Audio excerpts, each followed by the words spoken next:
Hello, ladies and Germans. This is Con Ulrich. And I'm Rangaroo. Hello, hello, hello.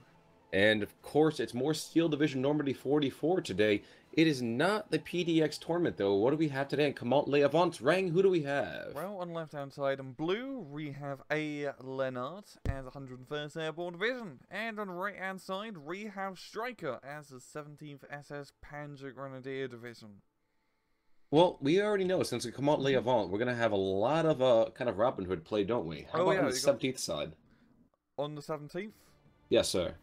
Well, both sides in terms of forest have pretty equal take into it. 17th can throw in stormtroopers, while A.Lennart can throw in AB engineers. So it's not going to be a complete one-sided battle if both sides decide to go for it. I think this map, in terms of its matchup, is really going to come down to the open ground play, as 17th SS has anti-tank guns, field guns, and panzer grenadiers, which make them pretty deadly in open ground. And even though their Panzer Grants don't have Panzer Faust, not too many tanks you have to worry about against 101st. So it's not really that big of a deal. Very true. Very true. Then how do you feel about the matchup in the north then? If you look at the Mm-hmm. American side, there seems like a very well-rounded composition there, where it's like one of almost every single ticket slot. And the Oh yeah. Germans, I mean, the Germans have a very balanced force as well. So do you see that going early on to the Germans or to the Americans? I think it's down to the Germans getting their field guns out and just start blasting the ray, and for the Americans up north, getting that mortar to try and knock out the field guns so their infantry and 50 cals can clear up the job. Gotcha. So it's suns out, guns out. That's what you're trying to say? Yep, That's who guns wins? out, guns out. It's going to be whoever can bring out the most guns, which is how I believe wars are usually run. Both here and on the Jersey Shore. Yeah. But no, we're gonna. Oh God, I'm sorry. Oh I was just the other day. I god. found out Jersey Shore Part 2 is coming, and part of me just died inside. But we're off, and neither player looking to go too aggressive here. I think No. maybe the Americans are taking a slightly more aggressive position. Slightly more. We got a little bit of deployment on the southern side near that strip of forest. So maybe the Germans are going to try to sneak through up here into the middle forest section. But yeah, pretty passive. Both sides are setting up in their areas with some static weaponry and We calling have a it a Phase day 8 for now. Neville. Oh boy, he knows how to play 17th SS if he's got that Yes, Phase A he naval. does. Oh, and just if he can get a good shot off, that's gonna really help out any offensive. I get the feeling though he's just gonna try to fix the enemy front lines first before he, Hmm. shoots his wad. Hey, and Big Dick is Heyo. here. It's Little Richie. He's in the south, Oh yeah, it's low. Oh, there he is. looking studly, beautiful in blue. Yeah, we got winters during the winter time. Indeed, indeed. So, Rang, as we build up to the holidays, Hmm. is there anybody out there you want to say hello to on this particular recording? Uh, no, not really, not really. Just I'm just hoping for another year of good Steel Division play, or more Steel Division updates, or maybe another game rink rink. More than fair. Yeah. More than fair. Now, we are going to find almost a tiny bit of an engagement. IG-18 almost threatens to give us a little bit of action, but neither player really being too aggressive here. No, this is very passive play. We're 2 minutes in the match, and only one shot has been fired. I think we're going to see a little bit of action down south first, as the stormtroopers and AB engineers close in the gap.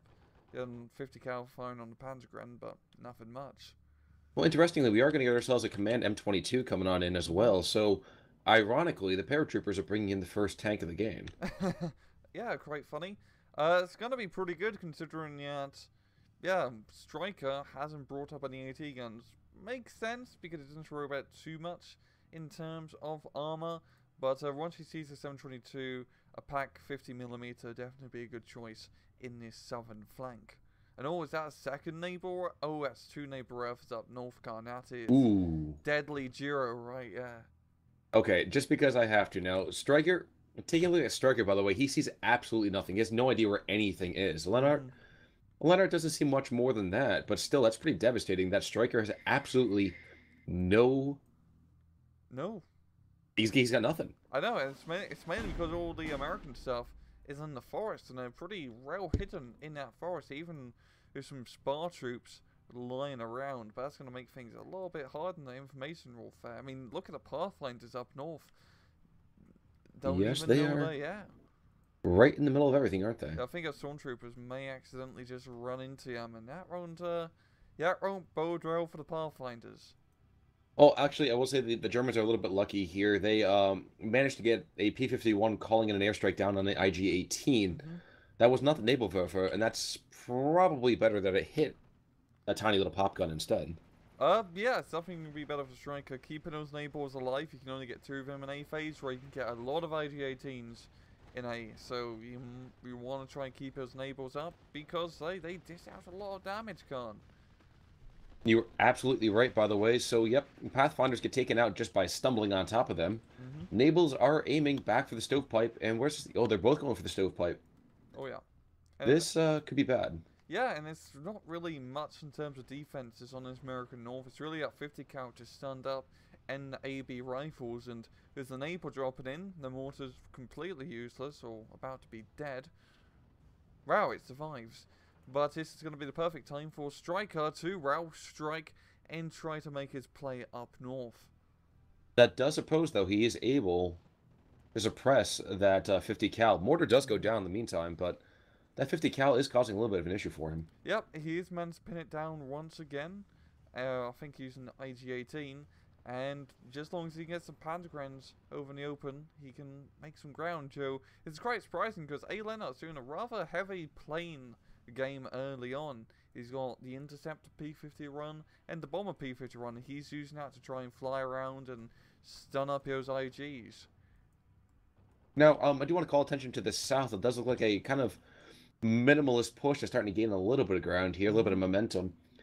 AB engineers as well coming on in. They're not in flamethrower range just yet, but if they do, that entire southern flank for the Germans might just collapse. Yeah, it just depends whether they can get a good flamethrower off or not before the stormtroopers can stun them.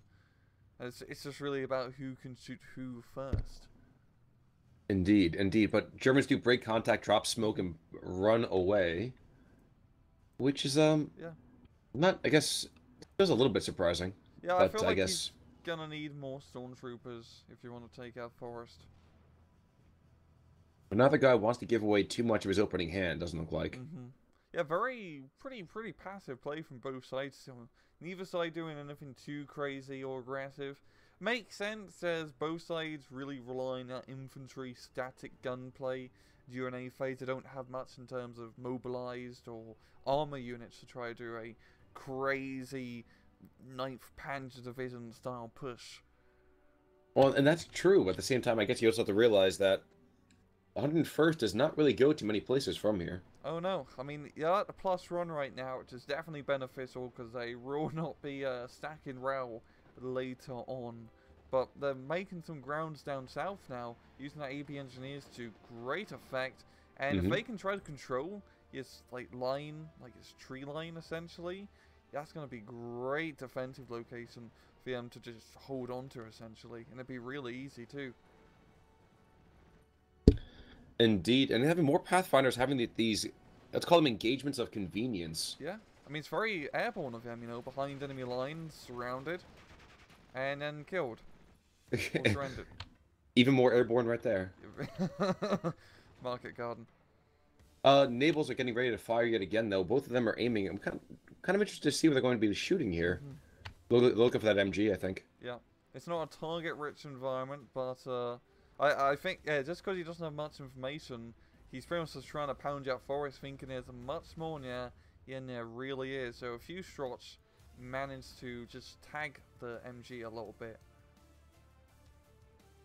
Ooh, and that Pack 38 down to the south comes in to take a shot, and actually he did take out the M22, and immediately gets bombed out. So, oof.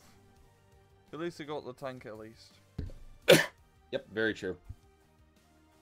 And this attack down south kind of faltering out here for the Americans as the AB engineers are forced to retreat, and the smoke just blocking the AB rifles line of sight. And now with a lot of Panzergrens coming in, I don't think this is going to go too well for A.Lennart. Especially not for Lieutenant Winters here. He's getting no. further and further to the front, and I don't like that very much. Oh no. He's supposed to survive, damn it. But he's also apparently a rather effective fighter, too. I guess I never gave him the credit for that. Yeah, even the unit himself is a pretty good CQC. 2 Thompsons and 2 M1 carbines. That's a rather deadly piece of close-range kit, especially against Panzergrens. Very, very true. And they prove their mettle with the help of the airborne rifles there as well. Never really give the M1919 too much credit, but that thing is pretty beefy. I believe it's technically better than the MG42, just by a little bit, yo. I mean, it is a good, it's a great unit, the AB rifles, because they're so well-rounded. You can use them close range, because they have 2 SMGs. You can use them somewhat effectively long range, because the M1919 is effective. And they also have a bazooka too, Con. They are the do-all-everything infantry unit. They're lovely. True, but now we have 2 squads of Stoßtruppen that are moving on in, and these got the PPSs up close. These are meat grinders. Yep. I think Rinters won't be seeing Christmas this year, as he does go down, and AB rifles are forced to retreat. I'm also going to predict a surrender here. There we go. Yep, there we go. And that's really going to open up right now for Stryker to try and just push through ASAP and try and capture his forest. And interestingly, again, he just now has fired off a 3rd salvo with the Nebelwerfers, just consistently pounding the same areas. Don't like that very much. I'd like to honestly see him pound a little bit more to the central part of this location. Yeah. Or to at least, you know, pound and then attack, because he just pounded the area, but, I mean, you know, a Nebelwerfer strike is great, but what's even greater is having forced his attack after the Nebelwerfer has already fired its load. That's the whole 1-2 punch. Especially with things, and now you're going to see it. Of course, we see this while the other players don't necessarily do that, but with more airborne engineers coming on in, as well as another leader to kind of bolster the now sagging veterancy. And as we go into Phase B, we're starting to see an artillery park coming in as well. For the Americans, that is. Damn, that is, I'm getting those 105 Howard. Yep, those are the 105 howitzers, which are pretty respectable artillery piece. And this is pretty good for A.Lennart, because throughout that A phase, he hasn't really been in any like wars of attrition with his infantry. He's only lost like 1, 2, 3 squads so far, maybe, which is pretty acceptable for 101st, as you kind of need to keep those paratroopers alive. Now, I am kind of curious to see whether or not the 60 mil goes down before the reinforcing Americans get into there. Yep, it's going to. Yeah. Stovepipe to the south, through the southern forest, is not making it out alive. He goes down, and that is actually, I would say, a rather worrying gap in the American lines now. Oh yeah, those stormtroopers, they're in their territory. Nice French forests pushing through. Yeah, also maybe 2 AB engineers, which are going to be able to counter him at least for now, and hopefully shore up that gap. Meanwhile, in the north, we did see a Flak Vierling able to suppress the AB rifles, a P-51 Mustang coming on in, and it looks like now a Focke-Wulf is coming in.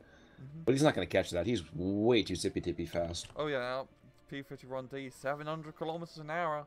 I mean, that's Allied airspeed for you. Well, the very American way to kind of approach aircraft. It's all about horsepower, Khan. I mean, you just make horses fly us. True.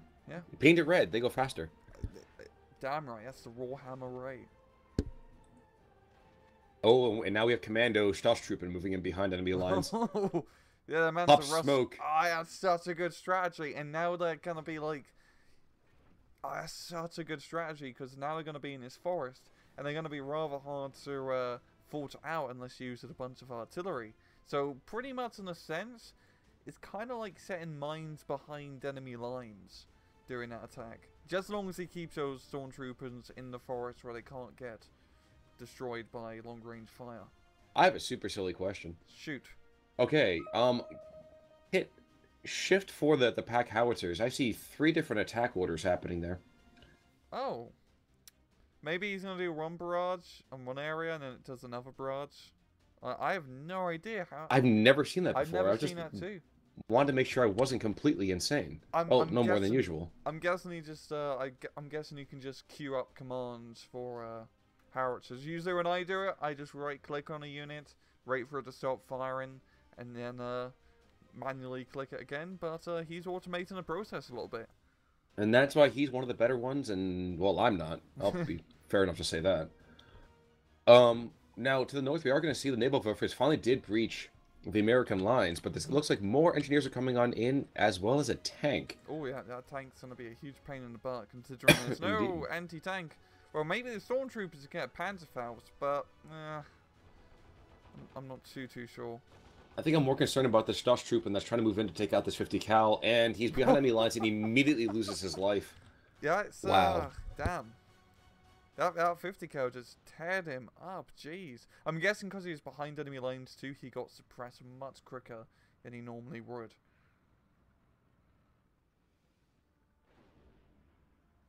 But yeah, Germans are kind of piercing down south now. They're piercing up north. They got that +1 point advantage and slowly catching up to A.Lennart. Khan? I think you muted yourself, buddy.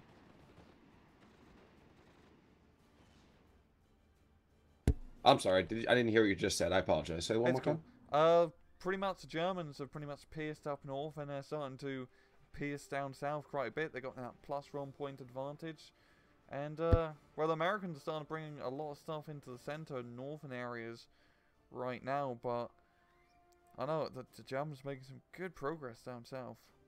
Very, very true. I guess what I want to ask you in this particular case, after we watch the airborne engineers to the south get forced to surrender, is do you think these pack howitzers are going to be able to deliver enough effective fire?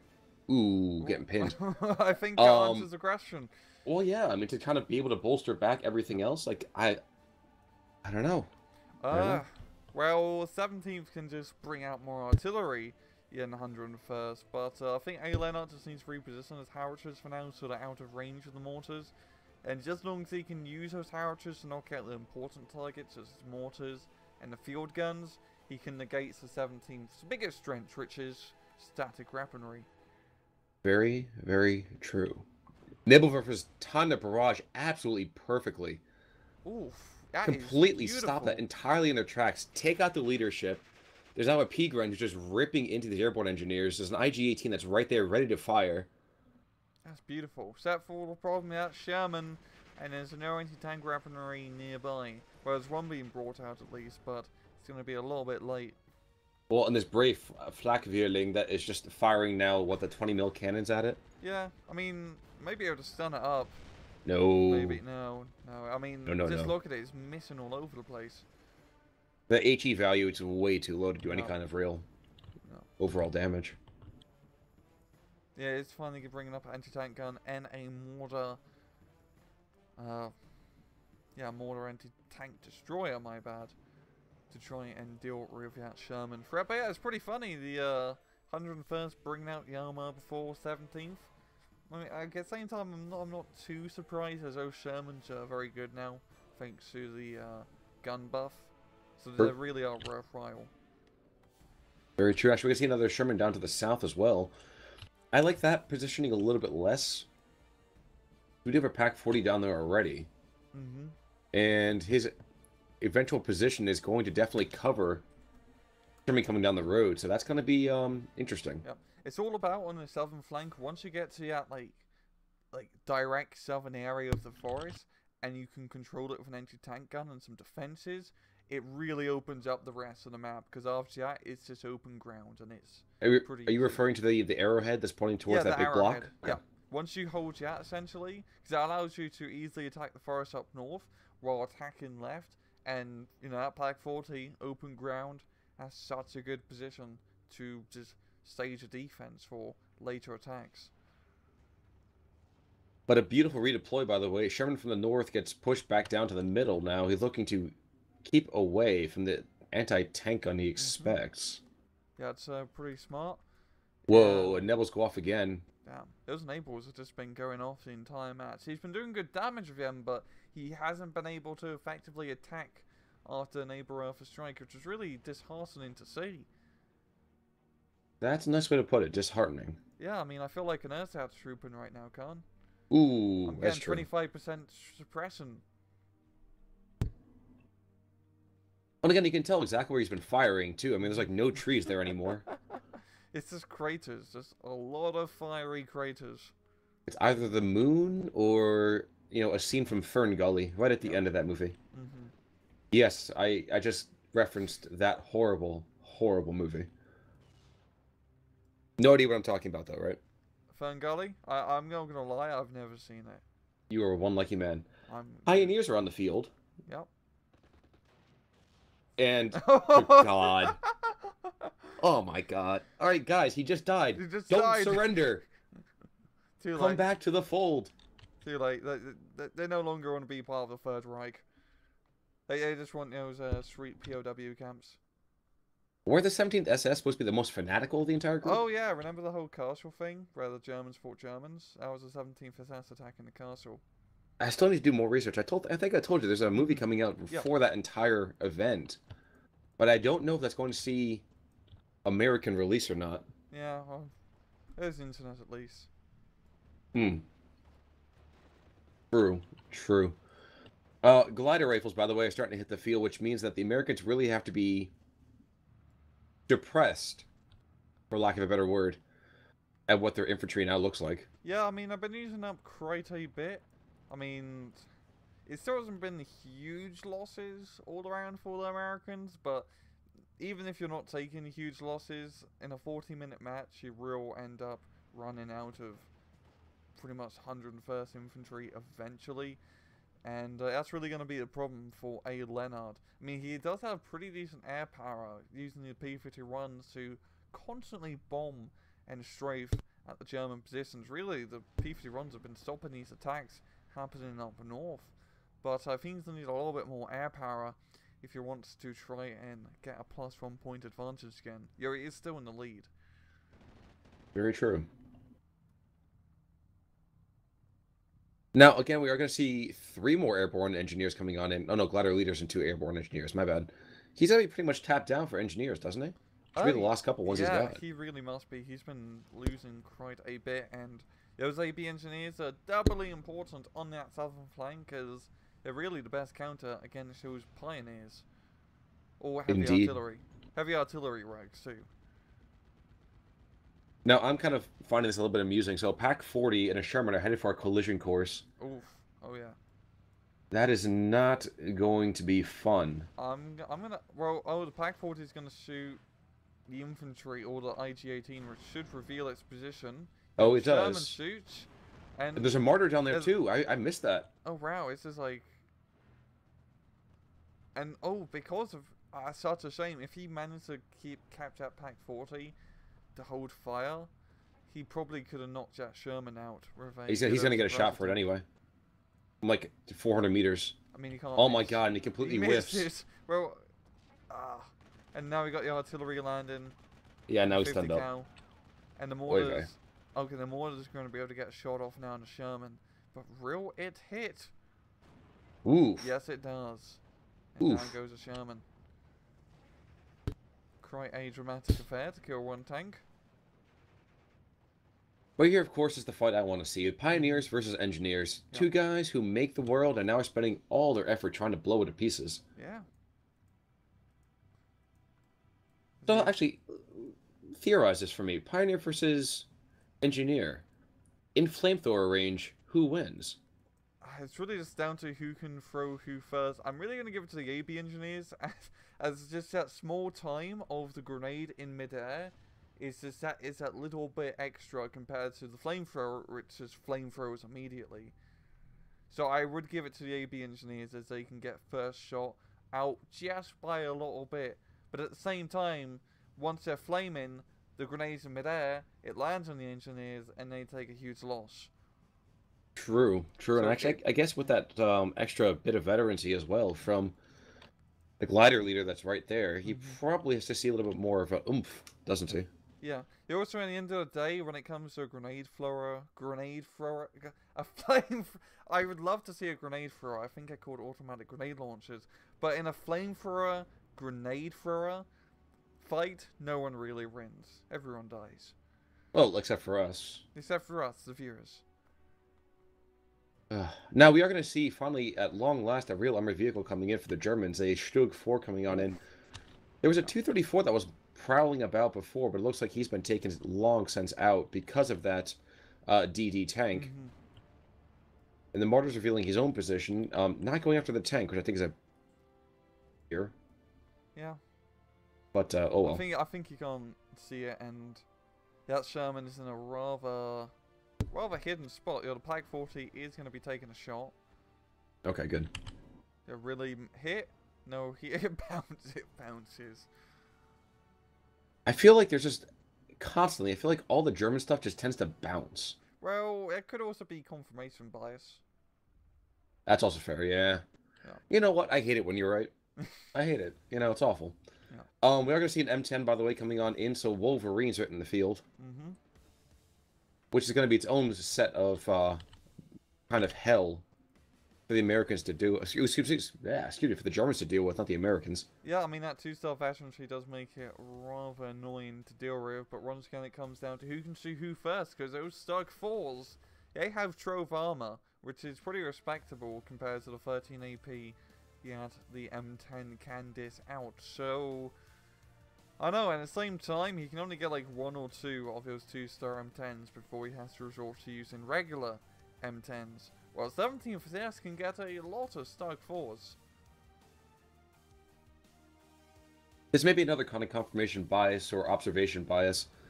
We don't ever really seem to see Germans moving forward with, let's say, officer support. Pioneers seem to always go forward on their own. By the way, to the south, the Pioneer attack, well, it's been a 2-on-1, now it's a 2...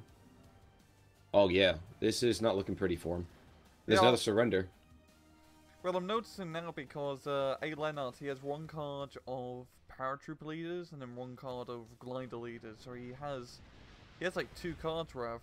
Well, have you seen a German off? Yeah, there are some German There's a couple of them. Yeah, so he probably only has 1 card of Panzer Grenadier Führers.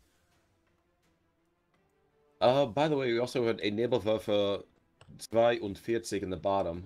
So a little bit more bang for the buck. Those are huge rockets by comparison. Yeah, it's pretty much double the DACA of a Nebelwerfer 41. In scientific terms, of course. Of course, of course. It makes bigger boom.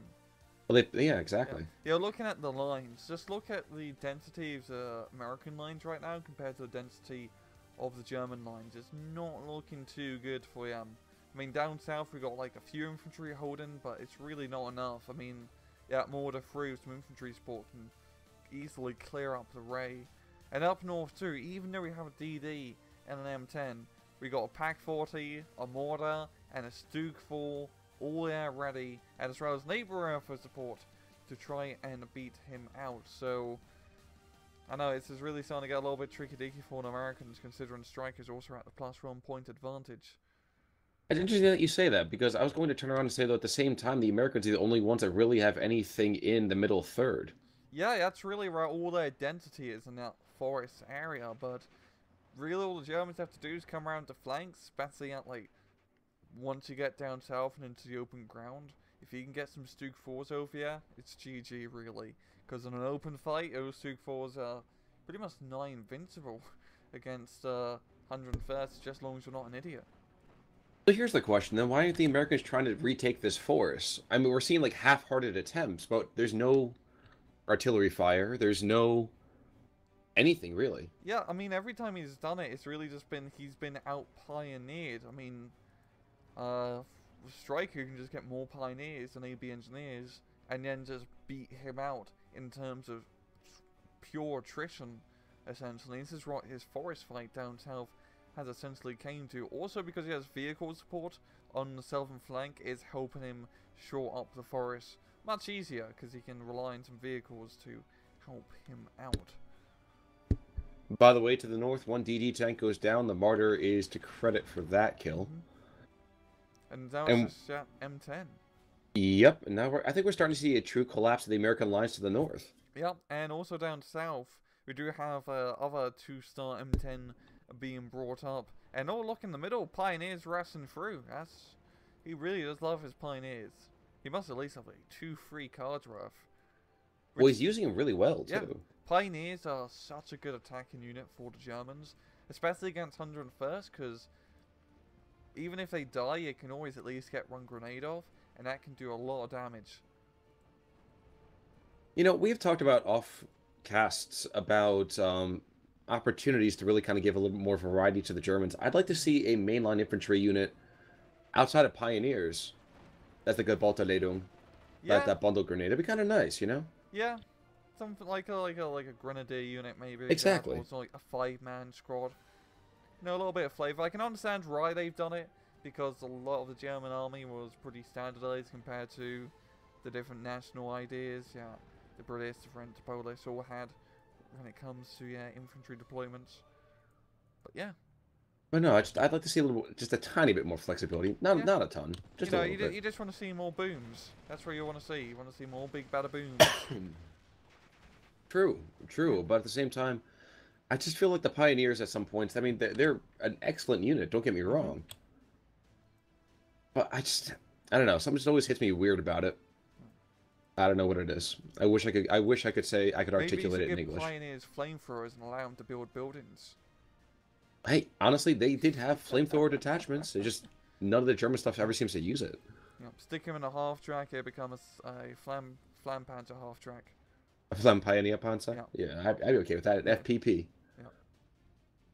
yeah. 55, 45, by the way. So, Nebelwerfer in the south blows apart the Ooh. forest, forces back 3 squads, and it's basically the Germans down there. Yeah, I mean, these Neberhoffers have just been on point. I mean, they've been getting a lot of good hits. Follow-ups have always been a little bit of a question. But apart from that, they're really keeping the American forces at bay. And all look down south, you've got your M10 right up close to your spar troops. I think if an M10 comes any closer, there's a big 88mm on the other side, and he's going to say hello. In the only way he knows how. And that's why you don't attack without recon. Well, here's another question too. I know we've also occasionally seen open-topped vehicles get attacked by infantry. That kind of close-range grenade attack. Yep. M10 is definitely susceptible to that, correct? Yes, yes it is. So if a Pioneer unit was to get close to an M10, and they throw a big grenade thing I never can pronounce, Yep. bye-bye M10. That would be amusing to me. Yeah. Does look like Lennart is mustering some of the last strength he's got in the center part of the field. Got 2 Sherman DD tanks, still has those 105s that have been there forever. Yeah, and it's just not looking good for Lennart. 101st does not do well in attrition warfare, and 17th is complete opposite. They love a good old attrition battle, and this is what this match has pretty much has come down to. Well, what other kind of maps would have been better for the 101st? I mean, the town map overall would have been, of course, excellent for them. Like St. Mary Glacier or the one with the forest on one flank. But it's not really just down to the maps. It's just down to how 101st plays, because you can have a good map still, but you just end up running out of units no matter what, because you're gonna lose stuff. I mean, it's raw, especially infantry at the 101st. And unless you can get like +1, +2 point advantage early on, and then hold onto it just enough to get you through the end of the game, it's not going to be going too well. He has been using a little bit of air power, but not like a ton, especially into his later game. It's really just been those light P-51 attacks. Very true. Now, amusingly, almost we're seeing a couple last squads of airborne rifles coming on in, and that M10 has forced back both the Marder and the Stug 4. Damn, it's good positioning now for sure, because the Stug and Mortar come around the corner. They don't have a turret, so they take a little bit longer to turn and try to deal with it M10. And that air power continues to be dominant, taking out a bunch of the ranged firepower for the Germans. Yeah, well, that was a good P-47 strike. Indeed, indeed. But just thinking of Germans now, I lost some mortar up north, but they have their anti-tank game on point. They got an artillery game on. Oh, damn, he loses to Stug up north too. Never mind. Mortar's down as well. I turned away to watch. There was a Stug that was dueling with a 57 mil. And apparently got taken out by literally the last shot, so that was fun. But yeah, really his whole northern flank hinges on this 2-star M10. Which is, you know, that's pretty good, but at the same time, an M10 is pretty susceptible to a lot of fire. So once he loses it, this whole northern side really is going to collapse. True, but there's really nothing there to force it back. Good point, good point. There's no real Panzer Grenadiers. All the Pioneers are now dead. And now it's the AB rifles with the M10 moving up. You know, at the same time, I think M10 could get shot by the Pack 4. Never mind. Oh, the Pack 40 is going to lose line of sight. True, So true. maybe And we can do honestly, something. the attendant infantry is just too slow to really achieve a great breakthrough or even to screen the M10. Yeah, I mean, you got Neighbour Earthier, which is slowing it down a little bit. And now we got that Stoke 4 coming in up north to try and counter at M10. And yeah, the Germans, they got the AA game, they got the 7.2s, they got the. Whereas it's have. Yeah, they got the flag furling trucks down south as well. And as you can see, it was P-51D Mustang. That one didn't even get the bombs off, which isn't good when you're relying solely on air power to get you through the last stages of the match. Absolutely right there. And like you're saying, at last stages of the match are 6 minutes left to go. Mm-hmm. And our Axis player is up. Well, a statistically significant amount, and it's only growing more and more deadly there. Yeah, I mean, he's got the Southern Forest completely under his control. It's really just, yeah, M10 and the shirt and the Siyama all over A.Lennart, which is keeping him in the game. And mainly just because he's hiding behind the forest, not exposing himself in the open to just try and, stop any, try to hold the choke points, essentially. But in the end of the day, Striker, he just needs to hold on to that +1 for a little bit more, and he'll take the victory. Of course, as soon as I say that, it's now back to a 50-50. Mm-hmm. And I was actually worried that maybe the Germans have run out of infantry, but just as I say that, 3 more squads coming on in. 17th, they can bring out a lot of infantry. And that's what makes them so good at attrition warfare. And it's all good infantry too, Khan. You got the Pioneers, Pantogrens, the Stormtroopers, whole kit and cadoodle, everything you ever need. Indeed, indeed. 105s, these guys have to be the American MVPs for this match. Yeah, they've been doing pretty well, knocking out pretty much static guns, stunning up, and somewhat keeping the forest down south a little bit clear. But yeah, I want to see a kill list at least. I think they've got quite a few static weapon kills already. Too bad he hasn't used them to try and counter battery the neighbor Earthers, because those are really a high priority target. You say that, but at the same time, they've done a lot of good damage. They've taken out several IG-18s, as well as, I'm going to think, at least a couple of stovepipes. Yeah.